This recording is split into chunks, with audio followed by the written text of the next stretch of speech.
Ça a été un projet qui était sollicité dès notre arrivée en 2014, pensant que ça pouvait apporter un plus aux habitants de Traignac, parce qu'on se chauffe, on fait l'eau chaude sanitaire et on peut faire la cuisson. Deuxièmement, je pense que c'est un sujet de modernisation de Traignac.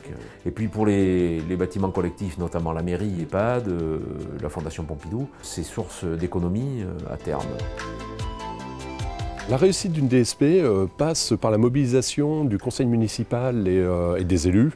Et après, la deuxième chose, c'est l'action de nos équipes terrain qui permettent effectivement d'identifier tous les consommateurs de la commune.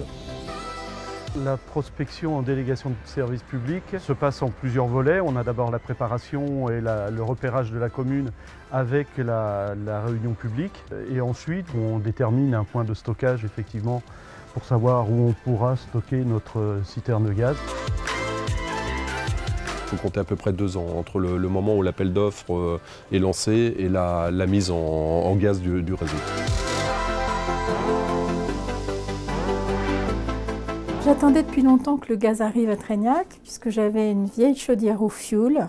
Pour moi, c'est un souci de moins pour mon chauffage, puisqu'avant, je devais prévoir l'alimentation de ma cuve et tout ça. Donc maintenant, je n'ai plus qu'à tourner le bouton et ça fonctionne. Et il y aura moins de pollution.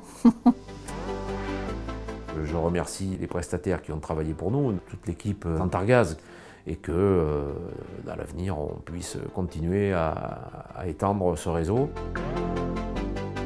Sur une commune, nous sommes sur un engagement à long terme puisque nous signons une convention pour 30 ans. Le fait de réaliser le réseau de premier établissement n'est pas une finalité.